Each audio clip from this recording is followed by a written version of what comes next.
What's good, YouTube? That's Textbook Sports Squad. Appreciate those of y'all tuning in. We've got another weekly film breakdown, this time on Cincinnati Bengals star quarterback Joe Burrow. And it really ticks me off, irks me, gets me upset when I hear people say that Joe Burrow is not an elite quarterback. He's overrated, not a top five quarterback in this league.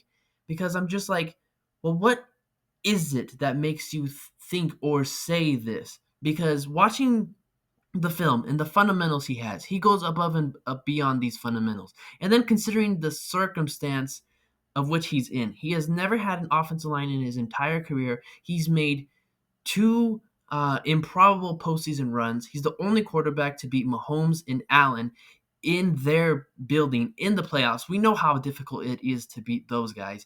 He goes to the Super Bowl up against a very just super talented LA Rams team. They become very close, and guess what? His offensive line fails him. Just what is it about it? Okay, if you're gonna say he has elite wide receivers, all right, I understand that he has elite wide receivers, but if you ask me, an offensive line is more valuable to a quarterback than some of those elite wide receivers. So hopefully today we can clear up any kind of that conversation and noise about Joe Burrow and get to see, and hopefully I prove to y'all why he's an elite quarterback.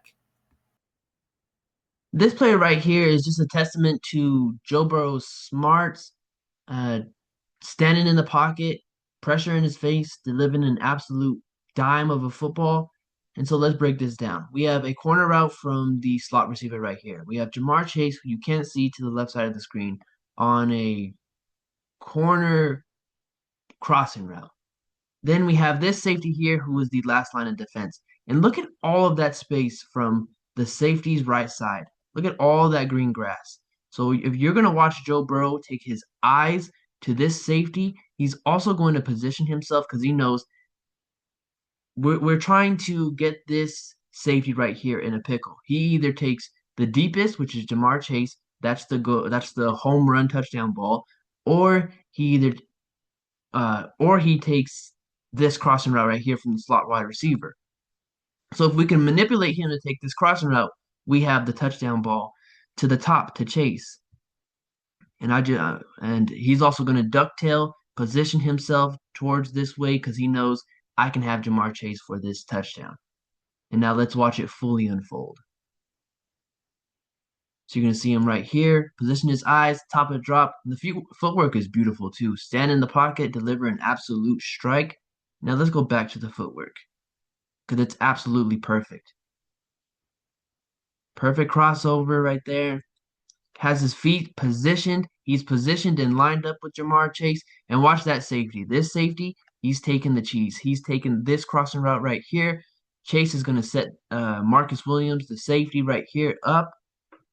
And it's absolutely beautiful because the footwork, getting hit, dime of a throw.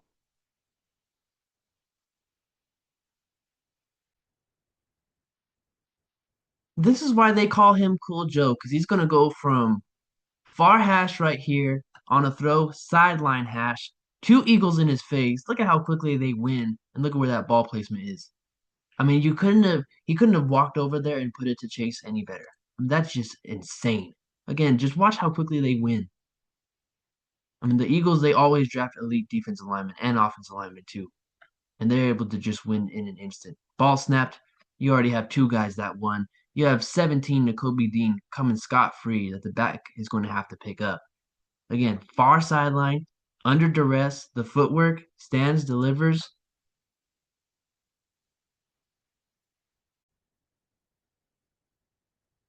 He's just got ice water under his veins. And I think just that calmness under duress, under pressure, and in the big moments is the reason why, or he is the only quarterback to have beaten Allen and Mahomes in their home building in the postseason. And watch his feet right here because most quarterbacks, when they see this pressure coming this quickly, they usually kind of like stutter. No, I mean he's just absolutely able to deliver an absolute strike, and that's a tough throw to make because it's pretty good coverage by Humphrey right here, the cornerback. But he's able to put it right where it needs to be. Receiver extends, He's getting hit again. I mean, you're going to see that commonly, right? I talked about him having an awful offensive line. You're going to see that time and time again in this film breakdown.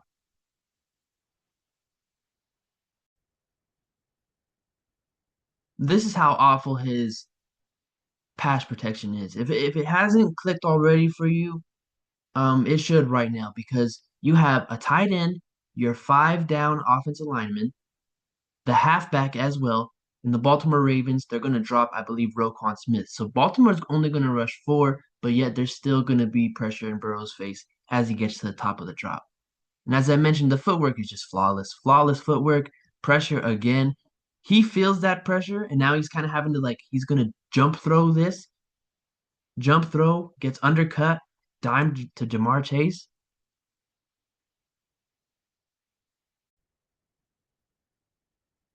This right here is a testament to just his overall pocket presence. And I feel like as a quarterback playing on a not so great offensive line, pocket presence is one thing you absolutely have to have at a 99th to 100th percentile level. And Burrow is not, he's not overly athletic, but he kind of reminds me of like Jake the Snake Plumber and just his ability to escape some improbable sacks. In the pocket presence, he always keeps his eyes downfield, both hands on the football, makes a jump pass.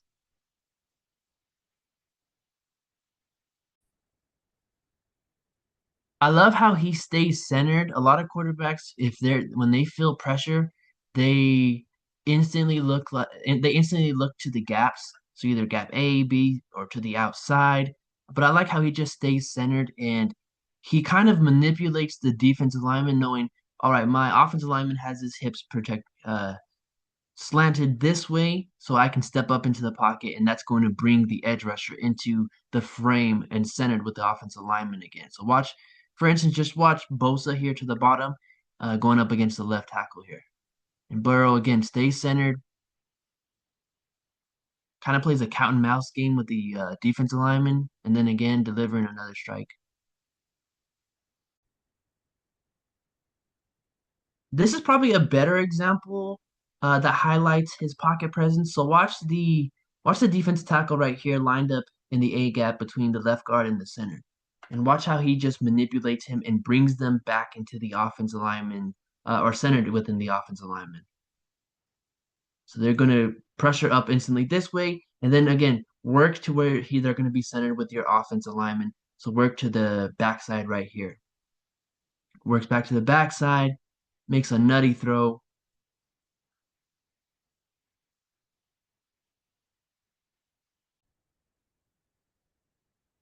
Coming out of college, uh, I nor do I think a whole lot of other people that scouted quarterbacks thought of him as like a self-creator, in that Mahomes, Josh Allen, and Jackson kind of field, but he certainly, I believe, progressed each and every single year. So this is just this past year, and just the creativity, the throw off platform, having to create when the play breaks down or when the pocket breaks down, as he does right here.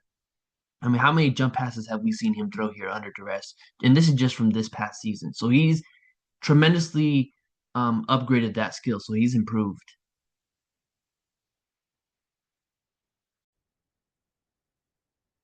At this point, I have no further commentary. Just watch.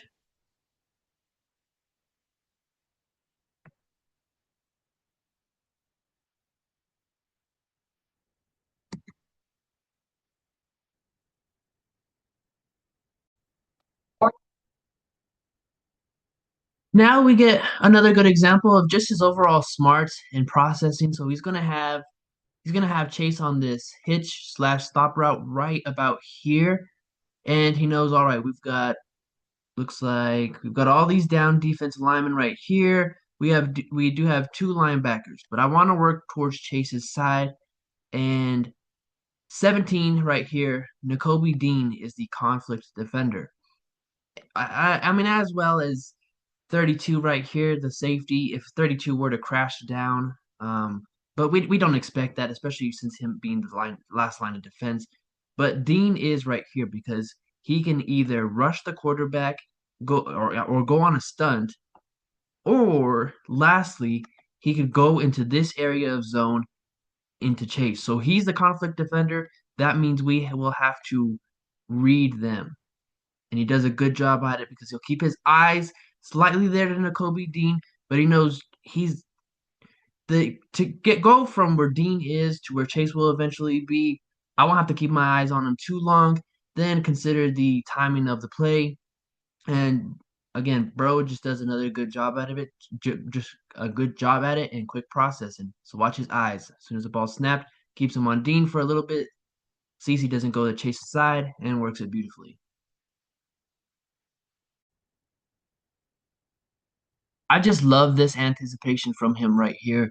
Uh, Throwing into tight windows is something he is very comfortable doing and will do. And again, just the anticipation is just flawless. So watch him right here. We have, we will have, let me get my pad out quickly or my pencil tool. So we're going to have I want a slant or a mini post, but we're going to have something crossing the middle of the field right here. We're going to have Kyle Hamilton, the free safety, and we're going to have Roquan Smith be in this throwing window right here. So we have to have good anticipation. We have to look off the defenders. We have to look to see what Roquan Smith is doing. He keeps his eyes on Roquan Smith. Then you get to your top of your drop, and at about right now, he's already throwing this football. He's letting this football go. We can just see barely even the shoulder of the receiver he's throwing to and intended to. Great anticipation.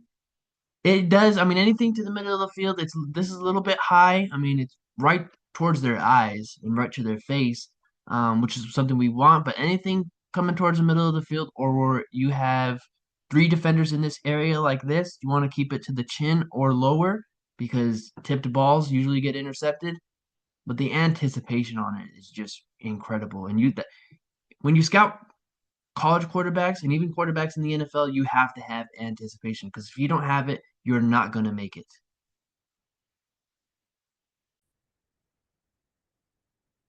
And then being an elite quarterback, you have to operate within rhythm and timing. You got to process things quickly. We've already seen him do that, throw it to anticipation. Already seen him do that. Then operate and work full field reads. So we have Jamar Chase right here to the slot. Chase is going to be running a slot fade, not a slot fade, a seam route. And he wants to go that way, so he's looking towards Chase's way. And we see there's a lot of green grass, but immediately this safety right here, he's going to go towards Chase's way. So Burrow, he operates within the timing. We've also got Higgins to this side, going to be running a stop route up against Marlon Humphrey. So he goes from working Chase as the number one, if I can draw a number one, and then to Higgins as the number two. So 1, 2, perfectly and well done. Now let's see how Burrow operates this. So he looks, he wants to go to Chase, sees a safety occupy, then throws a dime to Higgins on the stop route. So now we've watched the film, we've broken down his processing, anticipation, the way he operates within the system. And what's really stood out to me from that he's developed on from college and to now in this point of his career is becoming more freelance with his style of play. Like when things break down, most oftentimes within the offensive line and within the play, he's able to freelance and do that off script style. His pocket presence is incredible because that offensive line is continuously getting beat just after the ball is snapped, and he's able to just operate, be cool, calm, collected, cool Joe, as they call him, in the pocket and just deliver some insane throws. And I also think that's a testament to who he is as a football player because he's had a lot of things thrown his way. And just countless times where they're like in third and long, a third and 8, a third and 10, obvious pass situation. He drops back, cool, calm, collected, big primetime moment in the game, and he'll deliver. A great example for that, him being the only quarterback to beat Mahomes and Allen in their own building in the postseason. I keep mentioning that because those are just super talented quarterbacks. Like we know how just watching on our couches how difficult it is to beat those guys, let alone in the postseason. He's had improbable playoff runs. I mean, the first year they go to the Super Bowl, nobody expected the Cincinnati Bengals to make the playoffs, much less go to the Super Bowl. They were only a play away. Again, he's never had an offensive line in his entire career. And if you ask me, an offensive line is pretty important because they keep you upright.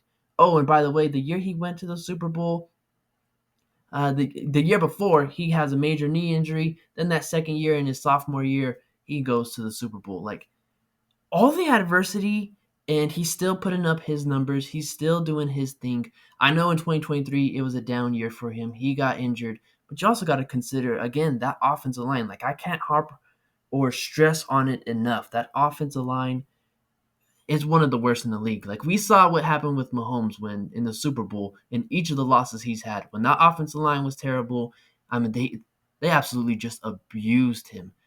And somehow, some way, Burrow still just he has that adversity to come clutch in the moments when he's needed. So with this film breakdown, hopefully I squared some things away about Joe Burrow and showed you just to appreciate this player and what he brings to the table as a quarterback and to the beautiful game of football. So I appreciate those of y'all tuning in. Thank you.